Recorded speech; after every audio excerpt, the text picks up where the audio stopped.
Hey guys, tonight we're diving into something that began like any other quiet Sunday, a roast in the oven, the smell of cinnamon rolls still hanging in the air, and that comforting hum of conversation that families try to maintain when there's too much unsaid between them. You probably won't survive this story if you've ever trusted someone enough to hand them your house keys or your heart, because what happened to me started with kindness and ended with a contract. So before you get comfortable, take a moment to watch the video and subscribe, but only if you really like what I'm doing here. Now turn off the lights, maybe turn on the fan for some soothing noise, and let's comfortably embark on tonight's journey. I'm sitting at the kitchen table finishing my tea when my son Adam leans over and says, "Mom, why don't we drive you home? It's getting dark." It's such a simple offer that I don't even question it. After all, they've just moved into their new house, the one I helped them with financially and emotionally, and I assume he just wants to be helpful. His wife, Claire, is already holding my coat before I can say no. There's something oddly rehearsed about the way she smiles, her voice too sweet, her gestures too quick. I tell myself I'm being paranoid, that maybe I'm still sore about her telling everyone at brunch that I hoard sentimental junk. But as we walk to the car, I notice Adam doesn't look at me much. He's focused on the road before we even leave the driveway. The moment we start driving, I realize we've taken the wrong turn. My street is left, but he goes right. I mention it lightly with a laugh. "You're not kidnapping me, are you?" He chuckles, but it's dry mechanical. Claire says, "We just need to make a quick stop, Mom. Something important." My stomach tightens. The way she says important feels like when someone warns you before delivering bad news. I glance out the window. Familiar houses fade into offices and parking lots. I used to think families argue in kitchens over dishes and dinners. Turns out some betrayals prefer the scent of printer ink and carpet cleaner. I joke again. Are we picking up groceries or adopting a lawyer? The silence that follows is louder than the engine. Adam drums his fingers on the steering wheel, the same rhythm he used when he was little and lying about something. Parents never forget those small tells. They just hope they'll never need to use them again. Claire's perfume fills the car, a floral sweetness that doesn't hide her anxiety. She's gripping her phone so tightly that her knuckles pale. I remember reading once that in inheritance disputes 70% of family conflicts start before the actual inheritance is even distributed. People still debate whether greed is born or taught, but I've learned it's contagious either way. The GPS announces a street I don't recognize. My heart gives a small traitorous jump. I stare at the screen, Linden and Hayes Law Office. I almost laugh at the absurdity. Is this a joke, I ask? Adam sighs, finally meeting my eyes in the rearview mirror. "Mom, it's just easier this way," he says softly, and that sentence alone feels like a blade slipping through a paper heart. Claire adds quickly, "It's just paperwork, nothing scary." The car stops. Outside, a squat building with tinted windows and a flickering neon sign awaits. My name is nowhere to be seen yet, but somehow I already feel like it's printed on every wall inside. They get out first. The air outside smells like rain and gasoline. When I step out, I notice the parking lot is empty except for us and a single sedan near the exit. A man in a gray suit stands there, waving as if he's greeting old friends. "Mrs. Bennett," he calls, "so glad you could come." His tone is polished, almost friendly, but his eyes flick from me to my son like a hawk, measuring distance before striking. I force a polite smile. Years of teaching have trained me to mask discomfort behind composure. Inside, everything feels too quiet. The receptionist doesn't look up from her screen. A coffee machine gurgles in the corner. The lawyer, Mr. Daniels, he introduces himself, guides us into a small office with heavy curtains drawn shut. My reflection in the glass looks faint, almost ghost-like. He gestures toward the chair opposite his desk. "Please, have a seat. I just need a few signatures to finalize the transfer." Transfer. The word ricochets inside my skull. I blink confused. Transfer of what I ask. Claire opens her mouth but closes it again, eyes darting toward Adam. He clears his throat. "The house, Mom. It's better if it's under our names now, for tax reasons." He says it like a fact, like something pre-approved by the universe. I let out a small laugh that doesn't sound like me. "Tax reasons," I repeat. "I see." And I suppose you've already calculated how much gratitude I owe you for that favor. Mr. Daniels smiles thinly. It's standard practice, ma'am. Families often consolidate assets for efficiency. He says it so casually, I almost forget that the asset is my home, the place where Adam learned to ride his first bike, where his father's ashes rest under the maple tree in the backyard. Efficiency, the modern word for erasure. I sit down slowly, my hands trembling just enough for me to hide them under the table. I feel heat rising behind my eyes, but I keep my tone calm. You said finalize. That means it's already been started. His silence answers for him. I glance at the papers on his desk. The top page reads, Transfer of Ownership Property, 17A Willow Lane. Below it, my signature. My handwriting. Perfectly forged. For a moment, I forget how to breathe. The air feels too thick, like I'm inhaling syrup. I lift my gaze toward my son, and in that instant, I see it, the faint tremor in his jaw, the guilt, the hesitation. It's all there. He's not proud. He's scared. But he's already in too deep. I want to ask why, but the words turn to ash in my mouth. They think this is just business, but they don't realize something I've spent decades watching people lie to my face. Students, neighbors, even friends pretending it was for my benefit. I can recognize rehearsed compassion when I see it. As Mr. Daniels slides a pen toward me, I smile faintly and think to myself, this is only the beginning. The office feels colder now, though I can see the heating vent humming softly under the desk. Mr. Daniels adjusts his tie like he's preparing for a performance, his fingers tapping against the folder as if rehearsing the rhythm of manipulation. Mrs. Bennett, he says with a practiced warmth, your son and his wife just want to make sure everything is handled properly. There's no rush, just a few formalities. I stare at the frosted glass door where the faint outline of my name flickers under the reflection of the fluorescent lights. Handled properly. The phrase rolls around in my head like marbles on a tilted floor. That's what they called it when they sold my husband's old tools without asking. That's what they said when they put me in a smaller room after my hip surgery. It's just easier, Mom, more manageable. Everything they handle properly ends with me losing something. The lawyer opens a drawer and pulls out another set of papers. This is the consent acknowledgement, he says, tapping the line at the bottom. Just confirming you're aware of the transfer. My throat tightens. You mean confirming I agree to something I didn't do? Claire shifts uncomfortably beside me. Her voice softens sugary and smooth. Mom, you're overthinking this. It's just legal language. You still live there. It's just safer if it's in our names. I almost laugh. Safer. As if my home were a wild animal they're trying to cage for my own protection. People still debate whether manipulation is more dangerous when it comes from strangers or family, but I can tell you firsthand the latter leaves bruises no one sees. I take a deep breath and lean back. Tell me, Mr. Daniels, how long have you been working with my son? He clears his throat. A few weeks. We specialize in family estate optimization. He says the phrase like he's pitching a cruise package, not rewriting my life. Funny, I say. You knew exactly which bank held my mortgage, my insurance provider, even my late husband's middle name. You must be very efficient.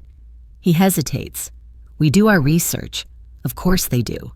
But there's one thing he doesn't know, my husband. God rest his stubborn soul, never trusted anyone with full copies of our documents. He once told me, keep one thing they can't touch. I didn't understand then. Now sitting under artificial light with forged signatures in front of me, I do. I glance toward Adam. His eyes avoid mine.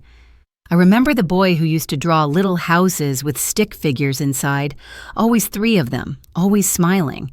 He once told me, home isn't the walls, Mom. It's who's inside. Now he's selling those walls, and I can't tell if he's still inside them. Adam, I say softly, is this what you call protecting me? He swallows hard, muttering, it's just paperwork. The same phrase his father used when he signed his will all those years ago. Just paperwork right before the cancer diagnosis made him realize paperwork decides everything when you're too weak to speak. Mr. Daniels clears his throat again.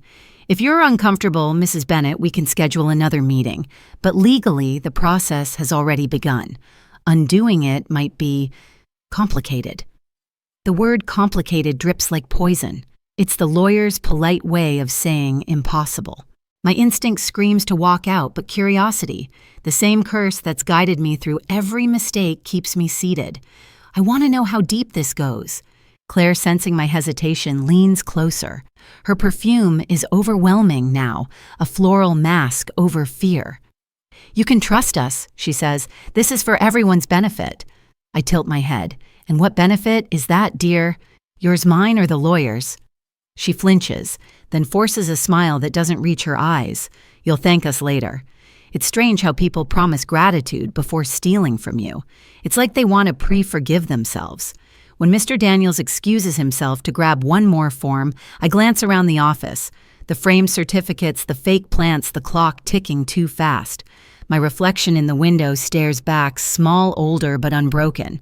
I notice something on his desk, an envelope with my name typed neatly across it. The seal is unbroken. My fingers twitch, but I don't touch it. I just stare.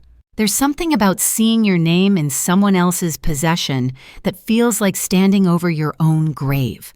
When he returns, his expression is carefully neutral. "Just routine," he says, again sliding the envelope toward me. "A courtesy copy." My voice is steady. "I'll take it home to read." His smile tightens. "We prefer clients review it on site." The air thickens. I can almost hear the buzzing of the fluorescent lights filling the silence. "Then I'll prefer otherwise," I reply. He doesn't argue. Maybe it's the way I say it, too calm, too final. He nods and turns to Adam and Claire. "If your mother's uncomfortable, we can reschedule. But keep in mind, deadlines are approaching." Claire's hand finds Adam's arm, a gentle squeeze of control. "Let's give her time," she says sweetly. "You know how emotional these things can be. That word again, emotional. The polite way of saying irrational." I stand up, my knees trembling, but steady enough to walk. "I'm not emotional," I say softly, "just awake." We walk out together, the three of us. The rain outside has turned the pavement slick and shimmering under the streetlights.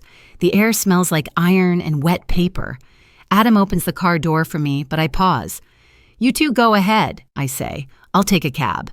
Claire laughs lightly, too lightly. "Mom, don't be silly." "I'm not," I reply. "I'm cautious. There's a difference." As I watch them drive away, I stand under the awning, the envelope still in my hand. The letters of my name blur under raindrops. Somewhere deep down, I know this isn't just about property. It's about control. Families don't steal houses. They steal autonomy. I tuck the envelope into my purse, whisper to the night. "You taught me better than this, John," and start walking toward the main road. My late husband's voice echoes faintly in memory. Keep one thing they can't touch. Maybe, just maybe, I still have that one thing. The rain hasn't stopped by the time I reach the main road. Drops patter on my umbrella like impatient fingers, steady and sharp.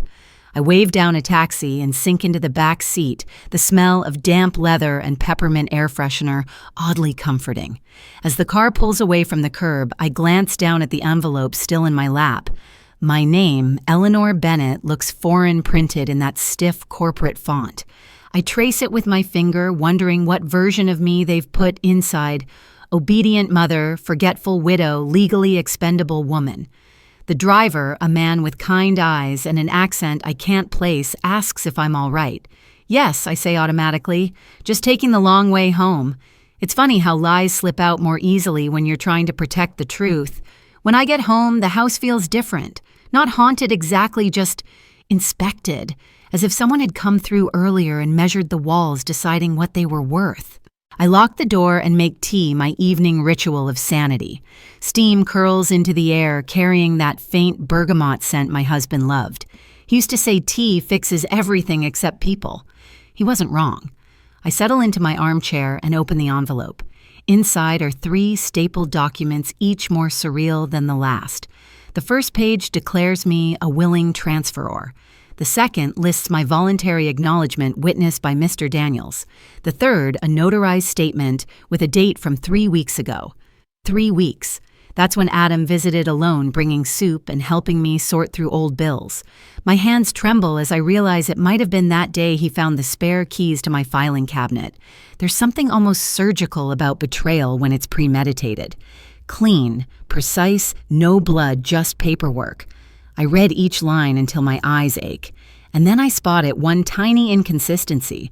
The signature on the acknowledgement form has a small loop at the end of the B. I never write it that way. My handwriting teacher in high school used to slap rulers against our desks for adding unnecessary flourishes. I hear her voice now scolding me across time. Always keep your B simple, Eleanor. That woman saved me decades ago from bad penmanship. Tonight she might have saved my home. I pull out my old metal lockbox from the closet, a dented thing that's followed me through 40 years of mortgages, insurance renewals, and anniversaries. Inside, amid faded receipts and photo negatives, lies a folder labeled Wills and Trusts. My late husband John was obsessive about copies. Always keep one off-site, he used to say. I smile faintly. He didn't trust digital files. He believed paper had a soul. I flip through until I find the original deed, signed, witnessed, stamped, and notarized from 15 years ago. No mention of transfers, no co-owners, just me. My name steady and clean. It's in that moment I realize something powerful. I'm not powerless. They're trying to move me out of my own story, but I still hold the pen. That thought steadies me. I pick up the phone and call my bank's legal services. It's late, but surprisingly, someone answers, a young man named Ethan, polite and efficient. I tell him briefly that I suspect forged documents tied to my property.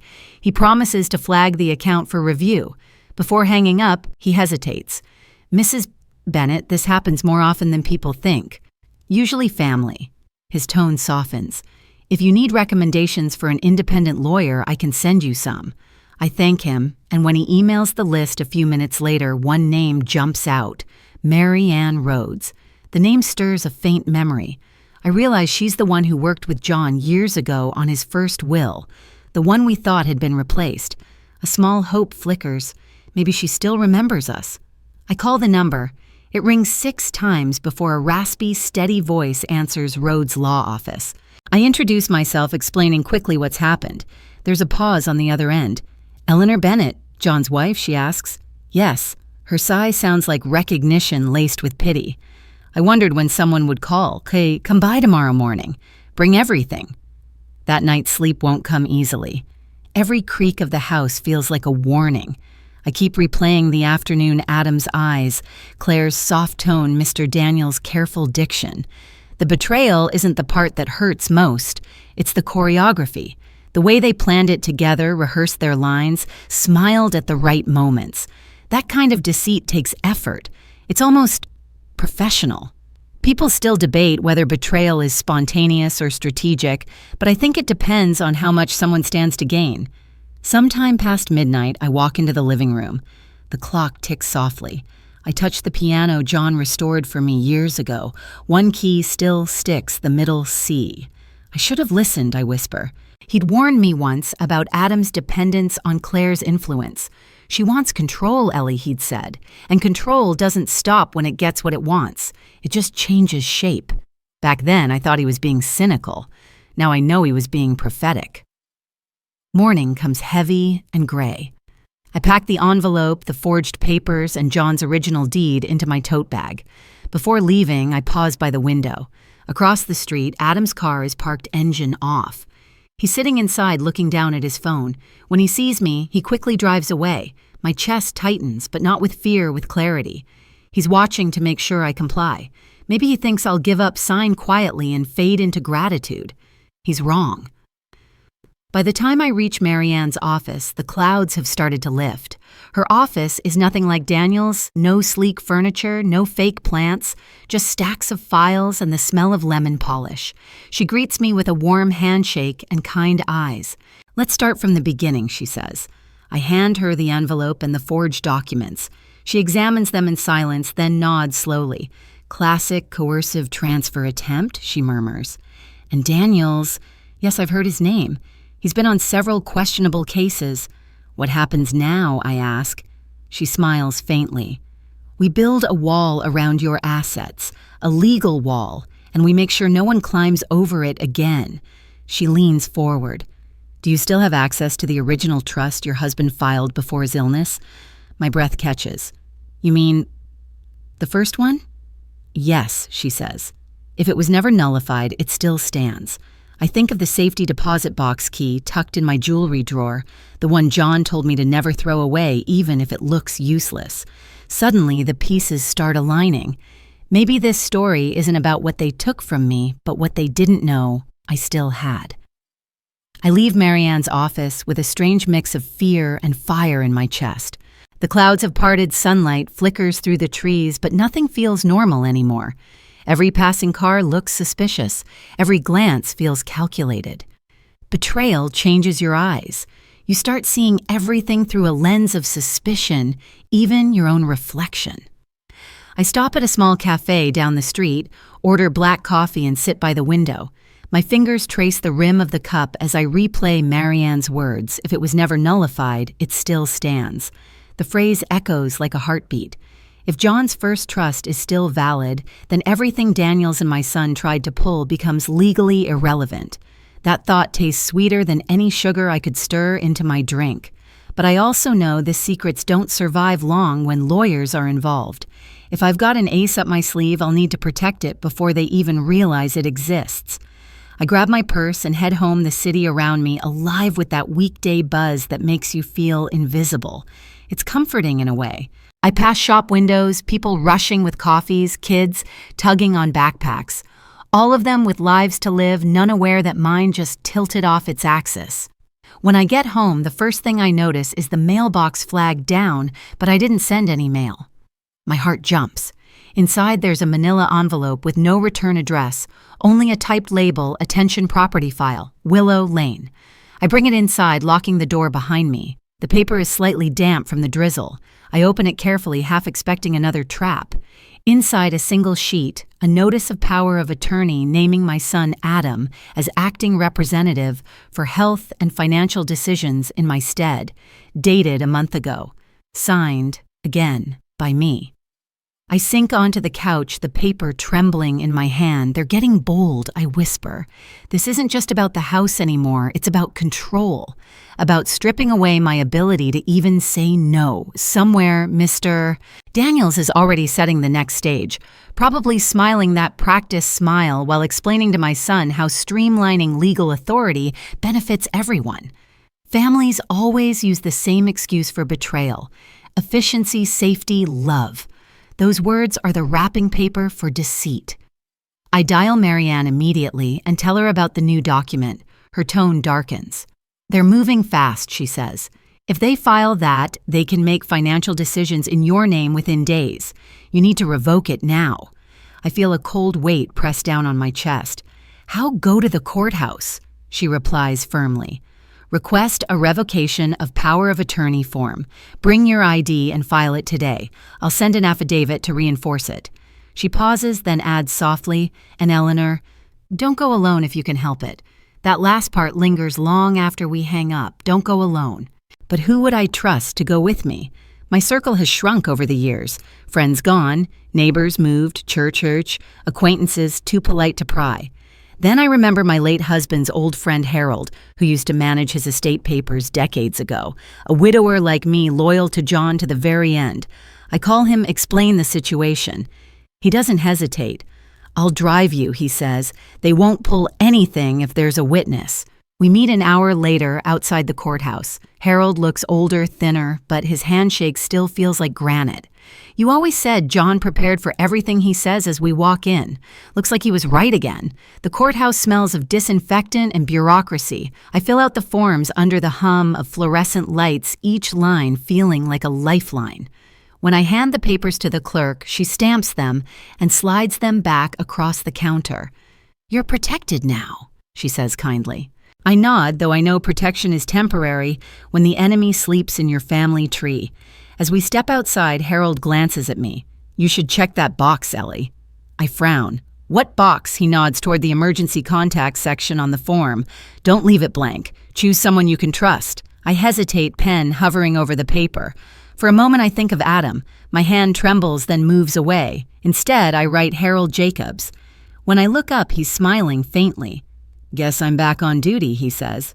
We share a small laugh, but it fades when I notice a familiar car parked across the street, Adam's dark blue sedan. He's inside, pretending to scroll on his phone. My pulse quickens. "He's following me," I whisper. Harold looks, then shrugs calmly. "Let him watch. Sometimes people need to see they've underestimated you." Back home, I lock every door close, every curtain, and sit in the quiet glow of the living room lamp. My hands still shake as I pour tea. This time, no sugar, no milk, just bitter honesty. I take a sip and stare at the fireplace. On the mantel sits an old photo of Adam, as a child grinning with missing teeth, his small hand clutching mine. I trace his face in the glass and whisper, "You were supposed to protect what we built, not dismantle it." I can almost hear John's laughter from years ago when we first moved here, boxes piled to the ceiling, hope dripping from every wall. He'd said, "This house will outlive us, Ellie, and maybe it still will, but only if I fight harder than I've ever fought before." People still debate whether forgiveness is strength or surrender. I don't know the answer, but right now, forgiveness feels like a luxury I can't afford. That night, as I'm locking up, I hear a soft knock on the door. My heart freezes. I peek through the window, and there in the rain stands Claire, her makeup streaked, clutching something in her hands. I open the door just an inch. "What do you want?" She looks desperate. "Please," she says, voice trembling. "You don't understand what's really happening. I don't open the door right away." Claire stands there in the rain hair plastered to her forehead, her breath fogging the glass. "Please," she repeats, voice breaking. "Just a few minutes." Against my better judgment, I unlatch the chain and open the door halfway. The storm outside surges with wind that smells of wet earth and regret. She steps in cautiously, dripping water onto the floor. Her mascara has bled into soft black shadows under her eyes. For the first time in years, she doesn't look like the perfect daughter-in-law who rehearses every smile. She looks human, broken. I hand her a towel and wait. She wrings her hands, avoiding my gaze. "You're angry," she starts, "and you should be, but you don't know the whole story." My arms cross instinctively. "Then enlighten me. What part of forging my signature and stealing my home did I misunderstand?" She winces. "It wasn't supposed to go that far." Her voice cracks and she sits on the edge of the sofa, twisting the towel between her fingers. "Adam didn't even want to. Daniels pushed him. He said if we didn't transfer the deed, we'd lose everything. Our credit, the new house, even his job." I study her face. There's a desperate sincerity there, the kind that doesn't come from manipulation, but exhaustion. "Still, I've seen people fake tears before. And you believed him," I ask quietly. "You believed a man in a suit over your own mother." She hesitates at the word mother, like it burns. "I didn't want to," she says softly. "But he had proof, bank records, emails, things that made it look like John left debts behind. He said they'd come after us if we didn't act fast." My breath catches. "John had no debts," I know she whispers, "but the paperwork looked real." I sit down slowly, the couch creaking beneath me. "So Daniels forged those too." She nods, wiping her nose. "He said it was asset protection, that we'd transfer everything temporarily to keep it safe. But when I realized he was registering the property in Adam's name alone, I panicked. That's why I came. I don't respond right away." The clock ticks in the background, matching the rhythm of my heartbeat. Betrayal, layered on betrayal. It's almost poetic. How predictable greed becomes when fear joins the equation. "Where is Adam now?" I finally ask. She hesitates. "With Daniels. He's scared, Mrs. Bennett. He said the lawyer threatened to expose something if he didn't sign." I narrow my eyes. "Expose what?" She looks away. "Something from when he was 17. A car accident. There was a payout that should have gone to the other family, but Daniels, he was working for their insurance then. He covered it up. He's been using it against him ever since." The air leaves my lungs in a rush. "So that's what this is," I whisper. "Blackmail wrapped in legality." She nods. "Daniel said if Adam didn't play along, he'd reopen the case and claim fraud. Adam would lose everything." She looks at me finally, eyes wide and glistening. I know it's not an excuse, but he's drowning, and that man's the one holding the rope. I stand walking to the window. Outside, lightning flickers over the street, illuminating the parked sedan I noticed before. Empty now, but it makes me shiver all the same. I turn back to Claire. Why come here? Why now? She reaches into her purse and pulls out a flash drive. Because I copied Daniel's files. Emails, forged documents, even voice messages. Everything. But I can't keep it. He suspects me already. You'll know what to do. I stare at the small piece of metal and plastic resting in her trembling palm. It looks harmless, almost ridiculous, this little thing holding the truth that could unravel everything. I take it carefully, like a fragile relic. Claire, I say, my voice softening, you realize what this means, don't you? If he finds out you helped me, he won't just come for me. He'll come for you too. She nods, eyes filling again. I don't care anymore. I just want out. There's a long silence between us, broken only by the rain tapping the windows. I remember the first time she came into my life, standing at the door with sunflowers and that nervous smile. Back then, I thought she was hope, the kind that made my son happy again after his father died. Now she's a ghost of her own choices, begging to be forgiven by the woman she helped deceive. I walk to the kitchen, pour her a cup of tea, and place it in front of her. Drink, I say. You'll need your strength. She takes it with both hands, murmuring a quiet thank you. What will you do now? She asks. I look toward the flash drive on the table, its small indicator light blinking like a heartbeat. I'm going to end this. Properly. I spend the rest of the night scanning every document, saving copies to a separate encrypted folder on my old laptop, the one Adam never learned the password to. As the files load, I see it all unfold on the screen, forged wills, altered timestamps, even Daniel's invoices under multiple shell firms. The man isn't just unethical, he's industrialized deceit. Around 3 a.m., Claire falls asleep on the couch, exhaustion pulling her under. I watch her for a long moment, torn between fury and pity. People still debate whether forgiveness is an act of strength or an act of madness. I'm not sure anymore. But I know one thing: forgiveness without justice is just surrender in disguise. Before sunrise, I print a few of the most incriminating pages and tuck them into an envelope labeled Rhodes Law Office. Marianne will know what to do next. I leave the flash drive in my pocket, close the door quietly, and step into the cold dawn air. The world feels unnaturally still, as if waiting for something to break. As I walk down the path, a car engine starts nearby. I glance over my shoulder, but it's too dark to see who's inside. The headlights flare once, then disappear into the fog. For the first time since this began, I feel something that isn't fear, it's resolve. Whatever happens next, I'm not the one being driven anymore. By the time I reach Marianne's office that morning, the streets are still slick from rain, reflecting light like veins of silver under the gray sky. The world feels like it's holding its breath. I clutch my tote bag tighter, the flash drive burning a metaphorical hole in my pocket.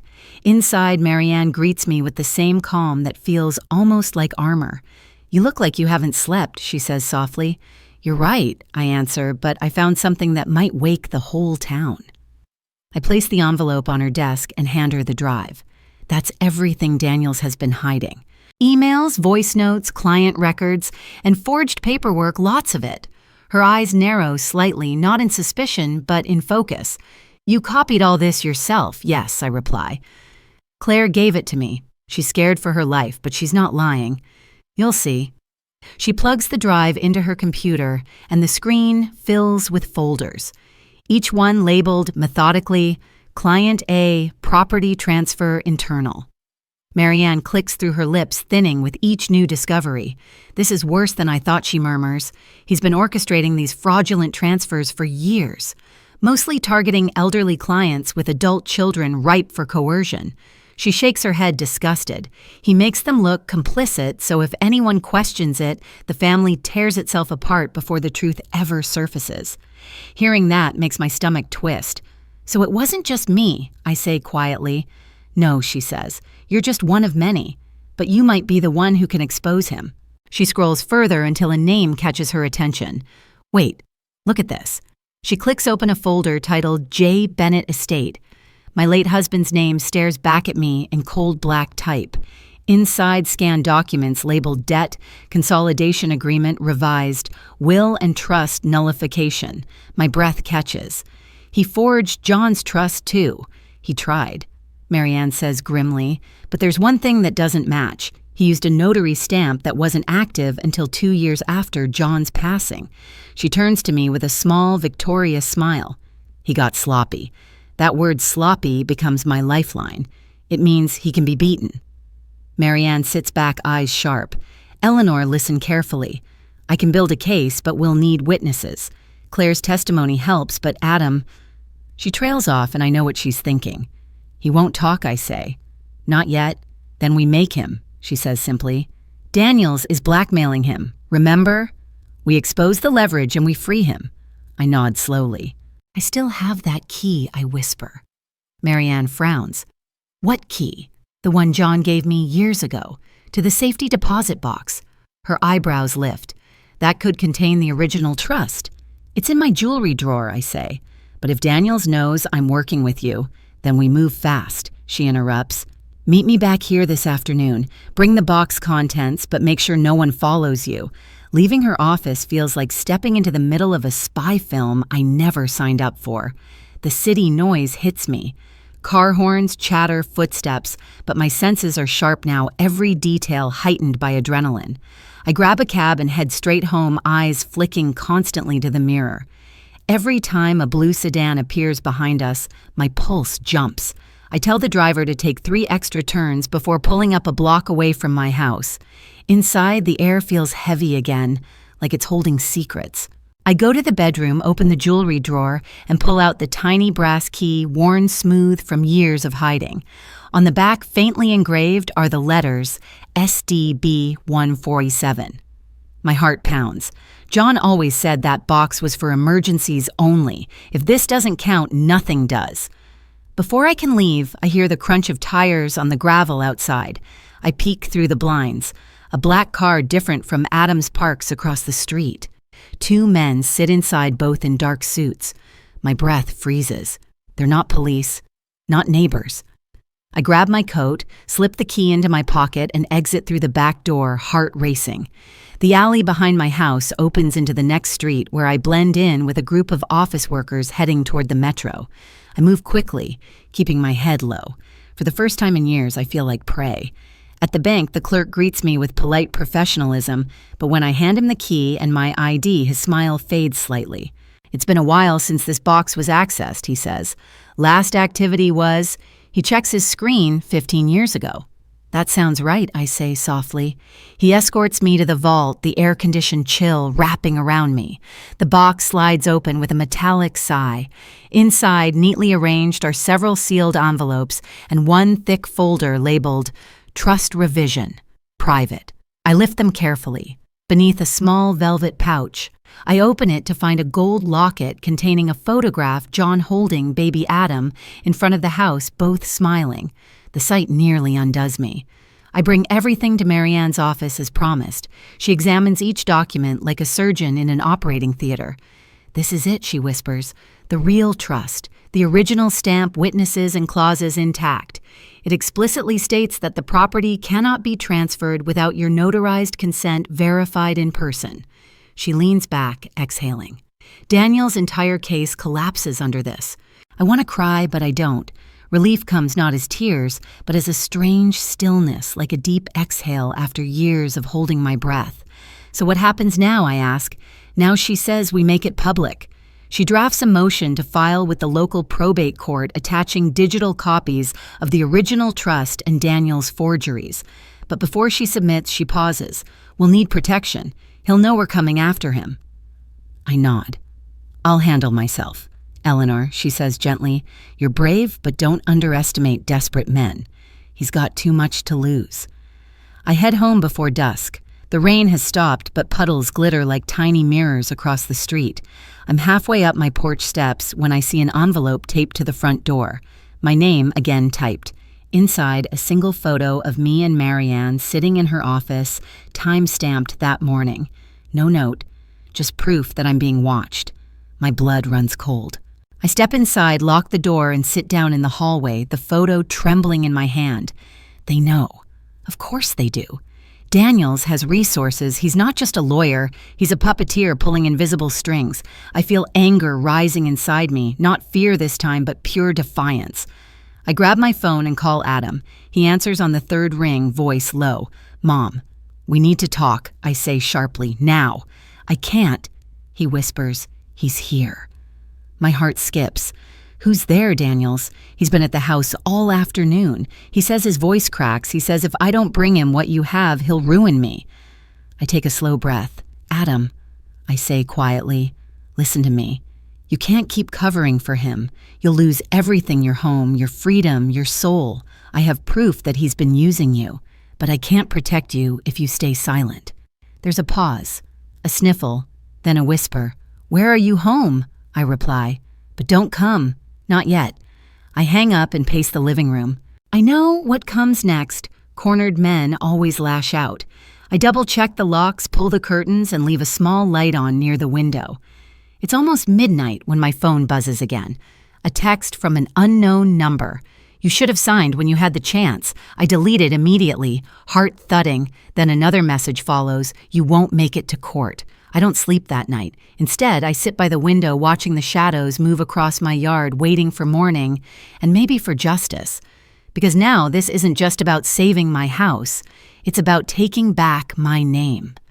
When dawn finally breaks, it's the kind of pale gray light that feels suspicious, as if the sun itself is unsure it wants to witness what comes next. My eyes ache from sleeplessness, but my mind feels sharper than it has in years. The threats, the photo, the texts, all of it has done something strange to me. It's burned away my fear. At 71, I've lived through births, funerals, recessions, and a heart attack, but nothing teaches you survival like betrayal from your own blood. I pour myself coffee so strong it could melt the cup, take a sip, and whisper to the empty kitchen. He picked the wrong mother to mess with. Marianne calls just after 7. I filed everything at the probate office. First thing she says, briskly. The clerk confirmed receipt. Once it's in the system, Daniels can't make further transfers without a formal injunction. "So legally, I'm safe," I ask. She pauses. "Legally, yes. Physically, that's another matter." She sends me an email marked urgent attachments of restraining orders and copies of the motion she filed.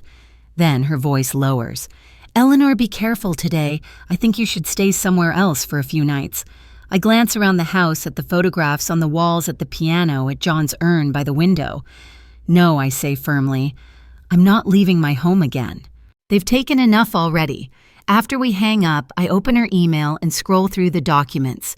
One name jumps out, State v. Daniels preliminary motion for fraudulent misrepresentation. Seeing it in print sends a small jolt through me. It's happening. Justice in black and white. For the first time in weeks, I allow myself a smile. But it fades quickly when I hear a car door slam outside.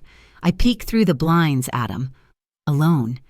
He's standing at the end of the walkway, hands shoved deep in his pockets, staring at the house like it's a stranger. I open the door before he can knock. He looks terrible.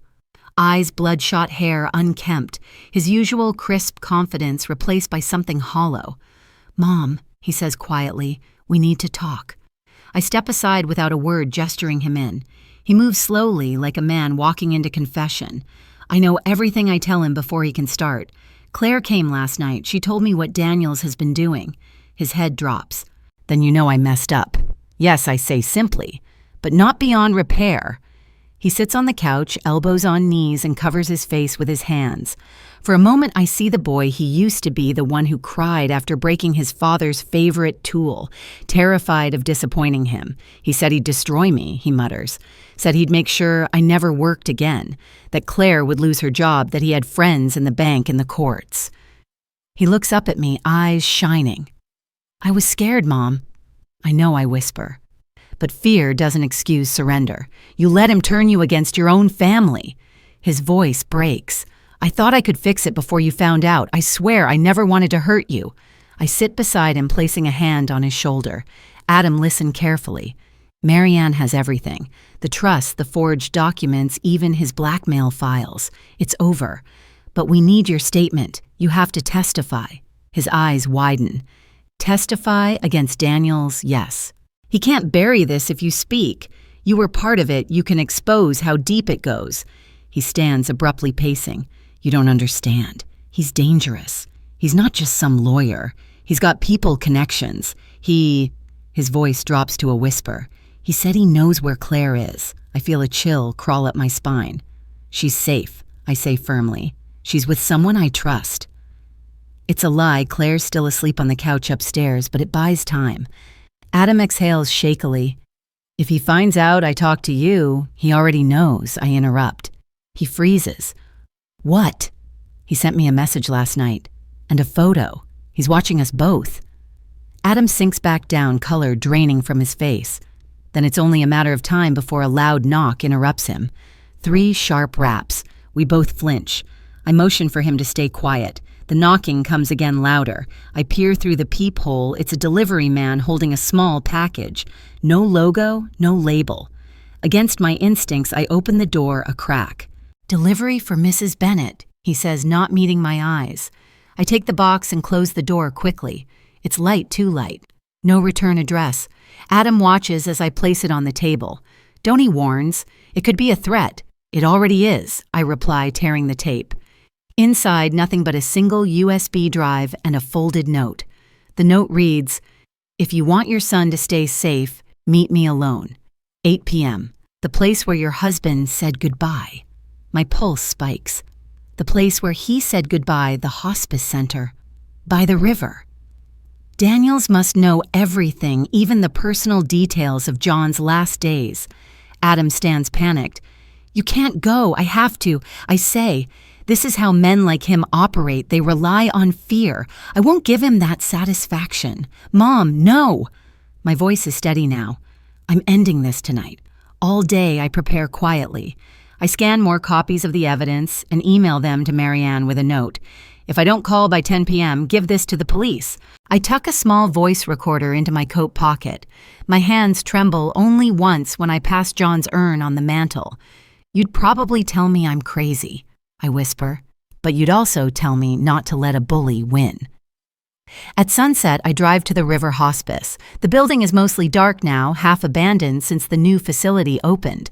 Weeds climb the cracked walkway. The air smells of damp concrete and rust.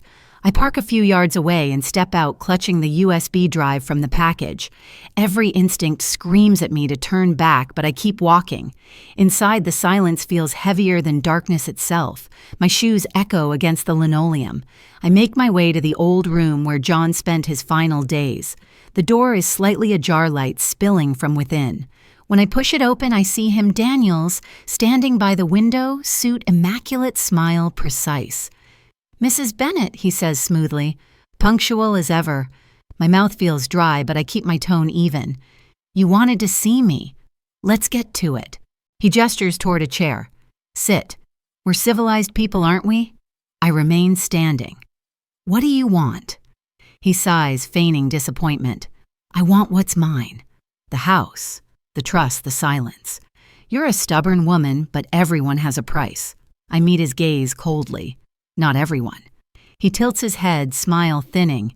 "You really think this ends with some dusty paperwork and a moral victory? I have insurance, Mrs. Bennett. Files, recordings, testimonies. You can't win." I reach into my pocket, clicking the recorder on without breaking eye contact. "Maybe not," I say, "but I can make sure you lose." For a moment, his mask slips. He steps closer, voice low. "Careful. You don't want your son's past catching up to him, do you? You mean the accident you covered up?" I reply calmly. His eyes widen slightly. "Confirmation enough." "Oh, I know all about it. You used his guilt to leash him. That ends tonight." He smirks. "You wouldn't dare expose your own child." I take another step closer. "You don't know what a mother will dare when her child's already been destroyed by your lies." The silence between us thickens, filled with the faint hum of the old building's lights. Then he laughs softly, shakes his head, and mutters, "You really are something." He turns, reaching into his jacket, then freezes when he hears sirens outside. My phone, still in my pocket, vibrates.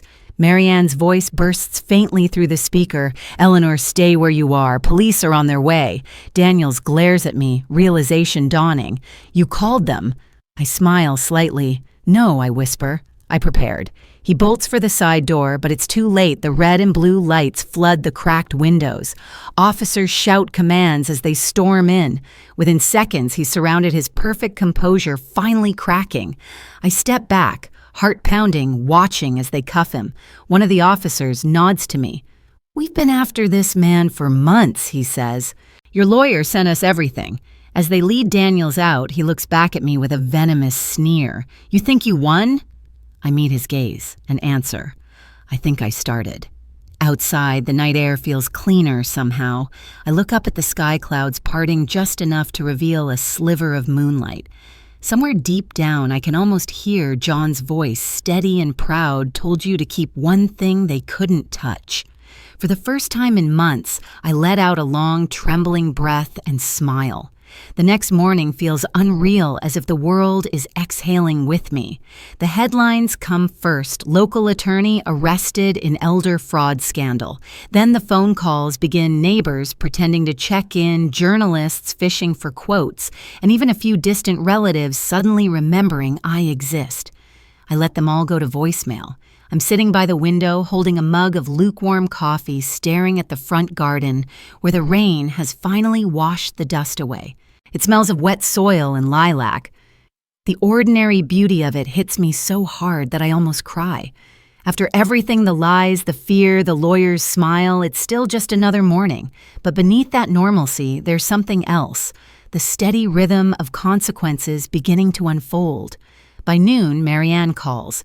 Her tone is brisk, businesslike, but I can hear the hint of satisfaction beneath it.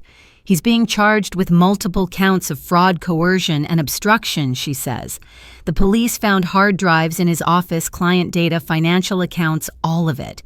"You weren't his only victim, Eleanor." My throat tightens. "How many?"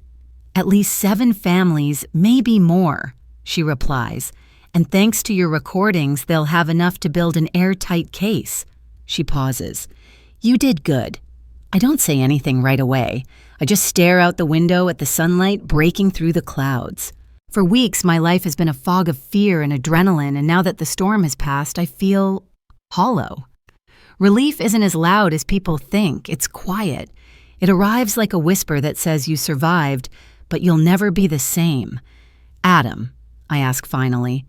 "He's cooperating," she says gently. "He gave a full statement this morning. He'll likely face no charges if the court accepts he was coerced." I close my eyes. The knot in my chest loosens just slightly. "And Claire protected under whistleblower immunity," Marianne replies. "You might see them both today." After we hang up, I take a slow walk through the house. Every room carries a different ghost. The dining room, where Adam once spilled spaghetti sauce on the tablecloth. The hallway, where Claire hung the photo from their wedding day, now just an empty hook. The bedroom, where John and I used to talk until dawn about everything and nothing. I touch the edge of his nightstand and whisper, "It's over, love." But part of me knows that over is never really the end. It's just the start of a quieter battle, the one inside yourself. There's a knock at the door around 3 p.m. For a split second, my heart jolts with old panic. Then I see Adam through the glass, standing there like a man rehearsing an apology. I open the door slowly. "Hi, Mom." His voice is soft, careful. "Can I come in?" I nod, stepping aside. He looks smaller somehow, like the weight of guilt has physically compressed him. We sit in silence for a while before he finally speaks. "I don't know how to say sorry for something like this." "You just did," I reply quietly. He shakes his head. "No, that's not enough. I let a stranger make me forget who I was raised to be. I let fear turn me into something I don't recognize." He glances up, eyes glistening. "And I don't deserve forgiveness." I study his face, the exhaustion, the shame, the familiar lines that mirror John's. "Forgiveness isn't about deserving," I say softly. "It's about deciding to stop bleeding from the same wound." His eyes fill with tears. "You really mean that?" "Yes," I whisper. "But forgiveness doesn't mean forgetfulness. You'll have to rebuild that trust brick by brick." He nods slowly. I will. We sit in silence, the kind that feels like healing instead of tension. After a while, he stands and takes a deep breath. There's something I want to show you. He reaches into his pocket and pulls out a small velvet pouch. For a heartbeat, I think it's John's locket, but when he opens it, it's a new key. To what I ask. He smiles faintly. The new studio I rented. I started restoring furniture again. Thought maybe it's time to build something honest. I can't help but smile. That's a start. He hesitates at the door. Mom, he says quietly, Dad would have been proud of you. And just like that, the tears I've been holding back finally spill. He would have been proud of you too, I whisper. After he leaves, I make tea and sit on the porch as the sun begins to dip behind the trees. The neighborhood feels alive again. Children playing, a dog barking, a couple arguing about groceries. Life unremarkable and beautiful. I think about something Marianne said earlier. You weren't his only victim. That thought stays with me. Because if Daniels could manipulate families like mine, how many others are still trapped in silence, ashamed, believing they were foolish instead of betrayed? People still debate whether evil is born or built, but I think it's manufactured, one lie at a time, printed neatly on official letterhead. I decide then that I won't let it end here. I start writing letters to every family listed in Daniel's files. I don't share details, only this: you are not alone. What happened to you wasn't your fault. Speak up, even if your voice shakes. Some might ignore it. Some might tear it up. But maybe one or two will feel less afraid. Maybe they'll fight too. As night falls, I hear soft footsteps behind me. Claire steps onto the porch, hesitant, clutching a bouquet of lilacs. Peace offering, she says nervously. I take the flowers, inhaling their sweetness. They're beautiful, I reply, like a fresh start. She sits down beside me, her voice trembling. I don't expect you to forgive me. I smile faintly. You married into this family. That makes you one of us, whether I like it or not. We both laugh, small, broken, real. I'll earn it, she says quietly. I know, I reply. The silence between us isn't awkward anymore. It's the kind of silence that follows storms, the kind where the world feels tender, like it's still learning how to breathe again. Claire glances toward the horizon. Do you ever regret not leaving town after John passed? I think about it, sip my tea, and answer honestly. No, I belong here. Roots don't abandon the soil just because the weather turned cruel. Later, after she leaves, I sit there alone under the porch light. The night insects hum softly, the world returning to its rhythm. I think about everything I've learned in these last weeks, that family can betray you, but also save you. That truth can ruin you before it frees you, and that strength doesn't roar, it whispers, not today. Before heading inside, I take out the voice recorder from my coat pocket and press play. Daniel's voice fills the air. You can't win. Then my own voice follows. I think I started. I smile, rewind, and play it again. It's not revenge, it's reminder. A souvenir from the day I stopped being afraid. I go to bed with the windows open, the cool night air drifting in. The world outside hums with small, ordinary sounds, cars passing, wind brushing the trees, a faint siren far away. Life relentless in its return. I whisper to John's photograph on the nightstand, we kept it safe, love. Just like you said. And for the first time in a long, long while, I fall asleep without locking the door twice. The following week passes in slow motion, as if time itself is trying to catch up with everything that's happened. My days fill with quiet visits from lawyers, polite calls from detectives, and the occasional knock from reporters who pretend they just want my side of the story. I decline all interviews. I've said what needed to be said, not to the press, but to the truth. The rest I leave to the courts. Still, every morning when I open the door to fetch the paper, I half expect to see Daniel's smirk staring back at me from the headlines. Instead, I see justice inching forward line by line. Authorities expand probe into lawyers' financial crimes, the paper reads. Beneath it, his photo eyes cold expression hollow. A man stripped of his illusion of power. Yet peace doesn't come easily. I still find myself waking up at 3 a.m., half expecting a knock, a message, a shadow moving outside the window. Trauma leaves fingerprints invisible but deep. Sometimes I sit at the kitchen table long after midnight, tea gone cold, thinking about how many versions of betrayal one life can endure. People still debate whether trust once broken can ever be fully rebuilt.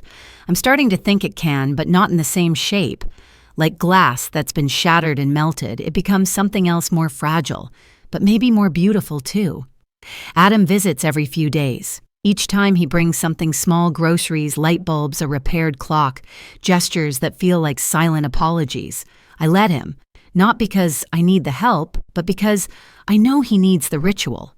Guilt, when faced directly, becomes labor, and labor slowly becomes healing.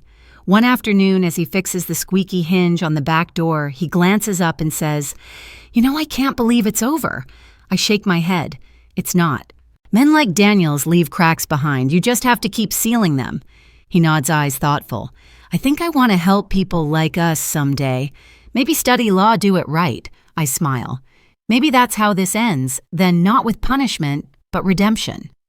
Later that evening, Claire joins us for dinner. The tension that once lived between us has softened into something almost familial again. She insists on cooking, filling the house with the smell of roasted garlic and thyme.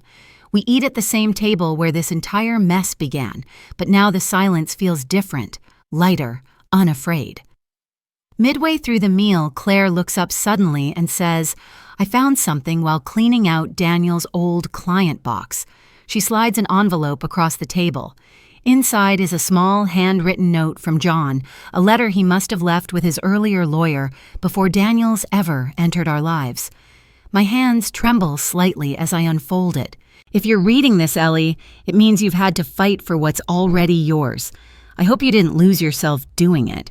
Remember, love is not about trust. Without question, it's about courage after disappointment. Whatever happens, don't let fear make you small. John. I read it twice, maybe 3 times. His handwriting is firm and slanted, still carrying that same confidence that once steadied me through everything. For the first time in months, I feel warmth instead of ache. He always knew I whisper. Adam reaches for my hand. He trusted you to finish what he started. That night, after they've both gone home, I walk outside. The moon hangs low, almost full, casting long silver threads across the yard. The maple tree where John's ashes rest rustles softly, leaves whispering like an old friend. I kneel by it, press my palm to the ground, and whisper, "We made it through, love." The wolves came, but they left hungry. A faint wind passes, scattering a few dry leaves across the porch. I could almost swear it feels like a reply. I sit there for a long time, watching the sky shift colors, navy to indigo to black, and realize that peace doesn't arrive with applause. It slips in quietly, almost unnoticed, wearing the face of an ordinary night. The next morning, I meet Marianne for breakfast at a little diner near the courthouse. She looks exhausted but triumphant. "It's official," she says, stirring her coffee. "The judge froze Daniel's accounts. The victims will get restitution once the audit clears." She slides a folder toward me. "And this," she grins, "is your final confirmation of ownership." I open it and see the words Property 17A, Willow Lane Deed Owner, Eleanor Bennett, signed, stamped, and sealed. I let out a breath I didn't realize I was holding. "So it's really mine again," I murmur. "It always was," she replies. We finish breakfast talking not about the case, but about smaller things. Her grandkids, my garden, the new cafe opening down the street, normal life, the kind that feels like gold after chaos. As I leave the diner, she calls after me. "You know, Eleanor, not many people your age would have fought back like that." I smile, holding the door open. Maybe they should start. Back home, I hang the deed in a simple frame above the fireplace. Not as a trophy, but as a reminder that silence is not dignity and endurance is not weakness. Sometimes survival means standing up when everyone expects you to bow. That evening, as I water the plants near the porch, my neighbor, Mrs. Foster, calls out from across the street, "You seem lighter these days, Eleanor." I laugh softly. Maybe I finally got rid of some weight I wasn't supposed to carry. She smiles, satisfied with that answer. When I go inside, the answering machine blinks red. One new message. I press play. It's a young woman's voice, hesitant, trembling. "Mrs. Bennett, My name's Caroline. My mother was one of Mr. Daniel's clients. I heard what you did. I don't know how to thank you. You saved her home." The message ends with a sniffle and a quiet, "God bless you." I stand there for a long moment staring at the machine. It hits me then, the ripple effect. One act of defiance creating quiet waves of freedom in lives I'll never even see. That's when I finally understand what John meant about courage after disappointment. It's not about surviving for yourself, it's about making survival contagious. I pour myself one last cup of tea, carry it to the porch, and sit as the first stars appear. Somewhere down the street, a radio hums an old familiar tune. The world keeps turning imperfect but alive. I take a slow sip and whisper to no one in particular, "You probably won't survive this life without being betrayed, but maybe that's how you learn what's worth protecting." The porch light flickers gently above me, the night calm, unthreatening, and for once, that's all I need. A month passes before the town finally forgets to whisper my name in grocery lines and church aisles. That's how healing begins, not with applause or closure, but with quiet anonymity. I start walking to the farmers' market again on Saturdays, greeting people who once pitied me, but now look at me with something closer to respect. The cashier at the bakery slips me an extra roll and says, "For the lady who stood up to the wolves." I laugh, but there's something profound in that because yes, I stood up, but I also learned the wolves don't always wear fangs. Sometimes they wear your last name. My days have found rhythm again. Mornings with tea and radio, afternoons tending to the garden. Adam and Claire visit every Sunday without fail, always bringing something homemade, sometimes pie, sometimes just stories. The awkwardness that once filled our conversations has faded into something steadier, quieter. It's not the same as before, but maybe it's better, because this time it's honest. One afternoon, while we're sitting under the maple tree, Adam says, "You know, the judge told me Daniels took plea negotiations. He'll testify against his partners in exchange for leniency." I arch an eyebrow. "So he's selling snakes to save his own skin." Adam nods, "But it means others will fall. He wasn't working alone." That part doesn't surprise me. There are always more hands behind the curtain, more names on paper. Still, knowing the rot is being cut out feels like a kind of peace. After they leave, I go upstairs to the attic. It smells of cedar and dust, the scent of time itself. I pull out a box marked Letters and Keepsakes.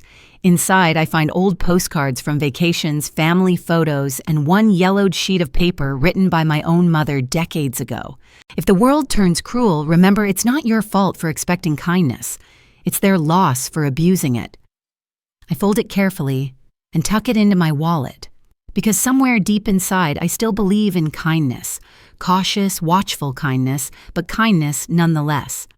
That evening, I invite Harold over for dinner. He still teases me for not replacing the squeaky back door. Keeps the ghosts out, I tell him, and he laughs, shaking his head. Over stew and cornbread, he says something that sticks with me. "You know, Ellie, people think survival's about strength, but sometimes it's just about being too stubborn to quit." He's right. I didn't win because I was fearless. I won because I refused to surrender to fear. Before he leaves, Harold glances around and smiles. House feels lighter. It's the silence, I say. It's honest now. That night, I sit at my desk and open my journal, something I hadn't touched in years. I start writing, not for anyone else, just for me. About the lies, the fear, the quiet courage it took to face my own son and still choose to love him. About how the world teaches women my age to shrink to stay polite while losing everything. But also about how one decision, one refusal to sign can change everything. I don't stop writing until the moon is high and my hand aches. The next morning, I print what I've written, seal it in an envelope, and write across the front. For whoever finds this when I'm gone, never confuse peace with silence. I tuck it into the bottom drawer of my desk, not as a secret, but as a seed. Weeks later, the seasons begin to shift. The maple leaves turn red and gold, drifting down like tiny embers. I rake them slowly, taking my time, savoring the sound. Each leaf feels like a page turned in a long, hard chapter. I catch myself humming an old tune John used to play on his harmonica and realize it's been months since I felt this kind of lightness. That afternoon, Marianne visits with paperwork finalizing the restitution process. You'll receive compensation for legal fees and damages, she says, setting the folder on the table. But I know that's not what matters to you. I smile. You're right. What matters is that I still have my name on the door. She grins. Then I'd say you've already been paid in full. We talk for hours, not about law or money, but about life, her childhood in the Midwest, my garden. How both of us learned too late that saying no is sometimes the purest form of love. Before she leaves, she squeezes my hand. You should tell your story, Eleanor. There are too many women who need to hear it. I think about that as I watch her car disappear down the street. Maybe someday I will. But for now, it's enough that I lived it. As the sun sets, I brew one last cup of tea and sit on the porch. The air is crisp, the kind of cool that smells like endings and beginnings at once. The sky burns in streaks of amber and violet. Somewhere down the block, a child laughs the pure, unguarded sound of a world that still believes in good things. I lean back in my chair, close my eyes, and let the sounds of the evening wash over me. The soft rustle of leaves, the faint hum of a distant train, the heartbeat of a neighborhood finally at peace. I whisper, "It's over, John. We're home." And in the quiet that follows, I swear the wind answers with a sigh through the maple branches, not mournful, not haunting, just gentle, like a curtain closing. So that's where I'll leave it, my friends. If you've stayed with me through this story, thank you. You probably didn't survive it without feeling something familiar, maybe a memory of someone who hurt you or someone you forgave anyway. That's what family does to us. It breaks us, but it also rebuilds us, piece by honest piece. Before you go, take a moment to breathe, to look around wherever you are, maybe your kitchen, your bedroom, or a car parked outside your childhood home, and remember that peace isn't found in the absence of chaos. It's found in the quiet decision to start again. So before you turn off this video, make sure to subscribe, but only if you really like what I'm doing here.